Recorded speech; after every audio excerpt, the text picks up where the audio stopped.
இடம்பொருள் நேயர்களுக்கு வணக்கம். ஸோ இன்னைக்கு பார்த்தீங்க அப்படின்னா சரி ஓகே, இதுக்கப்புறம் பாக்யலட்சுமி சீரியலில் ஏதோ பெரிய இடி மேலே இடியாக கோபிக்கு எழுது.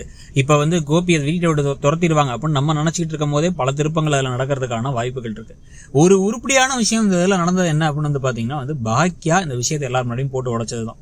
கோபி அப்படியே தப்பிச்சுட்டே போயிடலாம், யாருக்கும் தெரியாமல் அப்படியே பண்ணிடலாம், கருவை கலைச்சிடலாம் அப்படின்னு இருக்கும்போது உங்கள் அப்பாவோட லட்சணம் இதுதான். உங்கள் அப்பா இன்னொரு பிள்ளைக்கு அப்பாவை போகிறாராம். அவருடைய மனைவி இருக்காங்கல்ல, ஏன் நாளில் அவருடைய இந்நாள் மனைவி அவங்க ப்ரெக்னெண்ட்டாக இருக்காங்களாம் அப்படிங்கிறத டபால் அப்படின்னு தூக்கி போட்டு உடச்சிட்டாங்க பாக்கியா.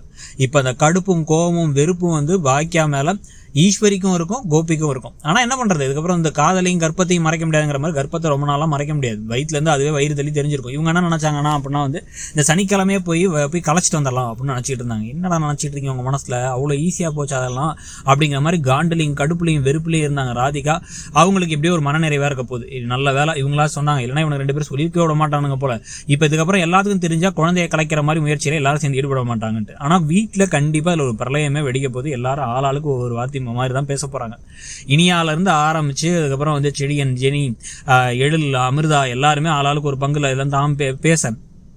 இதில் ராமமூர்த்தியும் கண்டிப்பாக கண்டமணி திட்ட போறாரு. ஈஸ்வரி எதுவும் பேச முடியாமல் தலை குனிஞ்சு தான் நின்னாகணும். இந்த இடத்துல இதையும் சமாளிக்கலாம் பேர் வழி அப்படின்னு ட்ரை பண்ணாங்க அப்படின்னா கண்டிப்பாக இருக்கவங்க எல்லாரும் கடுப்பாய் திட்ட ஆரம்பிச்சிருவாங்க. ஏமா அவனுக்கு கொஞ்சமாக அறிவுதாமா, அவர் என்ன செஞ்சாலும் ஏதாச்சும் எல்லாத்துக்கும் இது சப்போர்ட் பண்ணிட்டே இருப்பியா.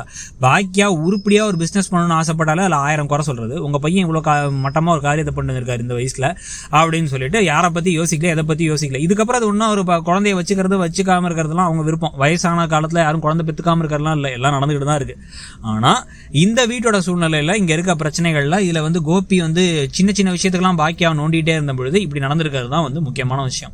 ஸோ இப்போ இதை வீட்டை விட்டு இவங்களை துரத்திடலாமா அப்படின்னு சொல்லிட்டு இதோட வீட்டை விட்டு கிளம்பிடுங்க நீங்க அப்படின்னு இவங்க சொல்ல, அந்த சமயத்தில் ராதிகா நாங்கள் கிளம்பிடுறோம் அப்படின்னு சொல்ல, இப்போ இல்லை வேணாம், என் பிள்ளைய அனுப்பாதீங்க, அவனுக்கு ஏற்கனவே உடம்பு சரியில்லை, அவன் இங்கேயே இருக்கட்டுமே, நம்ம வேணா பார்த்துக்கலாம், விடுங்க, எல்லாத்தையும் இது பண்ணிக்கலாம், ராதிகா இந்த குழந்தை வேணாமா அப்படின்னு எல்லாரும் முன்னாடியும் பேசி ஈஸ்வரி திட்டு வாங்கிப்பாங்கன்னு தான் தோணுது. என்ன நினச்சிட்டு இருக்கீங்க பாட்டி, அதுதான் குழந்தை ஃபார்ம் ஆயிடுச்சு, அவங்க என்னமோ பண்ணிட்டு போறாங்க, விடுங்க அப்படிங்கிற மாதிரிலாம் சொல்லிட்டு பிரச்சனை நடந்துகிட்டு இருக்கும் போது திருப்பி கோபியை வீட்டை விட்டு போவேணாம், நீ இங்கேயே இருடா, அவ வேணா போய் அவங்க அம்மா வீட்டில் இருக்கட்டும், ப்ரெக்னெண்டாக இருக்காட்ட கூட இருக்கட்டும், குழந்தைய கூட பெற்றுக்கட்டும், நீ இங்கே இருடா, என் கண் பார்வையில நீ இரு, உனக்கு ஏற்கனவே நெஞ்சு எல்லாம் வந்துச்சு அப்படின்னு பேசிக்கிட்டே இருந்தாங்கன்னா பாக்கியாவே டக்குன்னு நிறுத்தி, அத்தை உங்களோட அக்கறை எனக்கு புரியுது, உங்கள் பாசம் எனக்கு புரியுது, உங்கள் பையன் மேலே நீங்கள் அளவு கடந்த ஒரு அன்பு வச்சிருக்கீங்க, அந்த அன்புனால தான் நானும் சொல்கிறேன், இந்த வீட்டை விட்டு நீங்களும் கிளம்பி அவரோடய போயிட்டு 1 மணி நேரம் நீங்கள் எல்லாம் ஒரு இடத்துல இருந்துங்க, உங்களுடைய புது மருமகளை கவனிங்க, உங்கள் பையனுக்கு சோறாக்கி போடுங்க, என்ன வேணாலும் பண்ணுங்க, எதா இருந்தாலும் எந்த அசிங்கமும் இனிமேல் என் வீட்டில் நான் இருக்க இடத்துல இருக்க வேணாம்.